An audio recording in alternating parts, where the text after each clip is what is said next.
Hello, I'm Michael Wallis.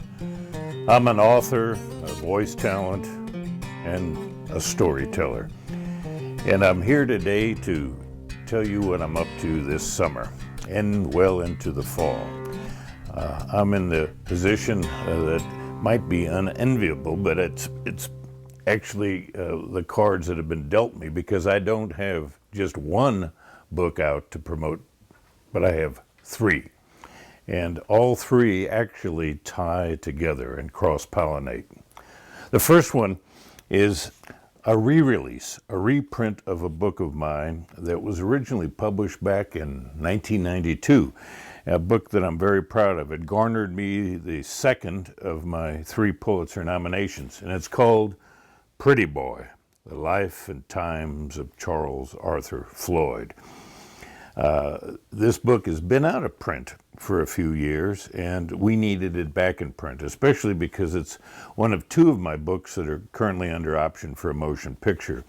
So now people will have a chance to once again learn about the Dust Bowl and Depression and the years leading up to that time, because where Pretty Boy ends, the fictional Grapes of Wrath begins. I'm delighted that W.W. Norton put this book back in print. Then I have a book out right now that's brand new, a book that I co-authored with my wife, Suzanne Fitzgerald Wallis, and we worked with a great photo collector from Santa Fe, Robert McCubbin, who has arguably the biggest, best collection, private collection of Western photography in the world. And we have more than 700 images in this book that's just about the size of an Adobe brick. The Wild West 365 from Abrams Publishing. So what you have here is a book that starts obviously on January 1st and goes through to December 31st. And so by each date on every date page in small print is an event, a happening that actually occurred on that date.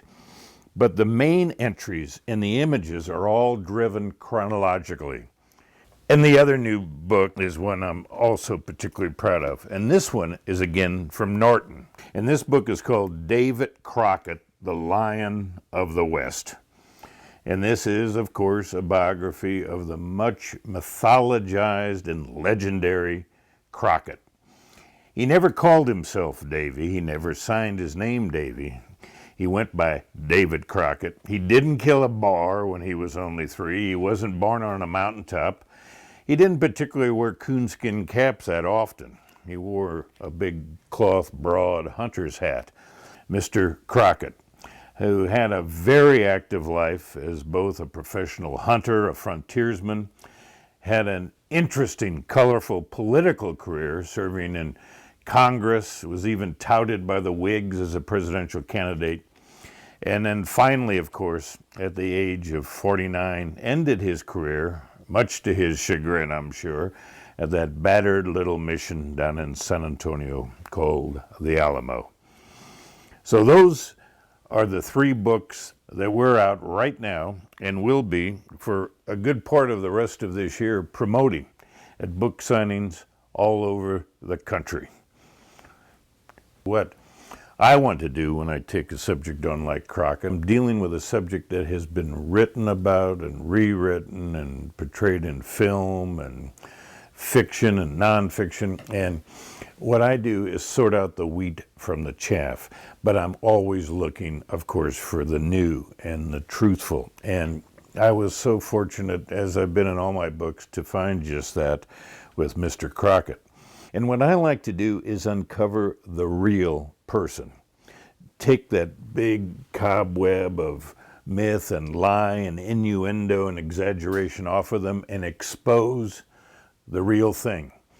And it's always such a better story. It's always such a great story to set the record straight.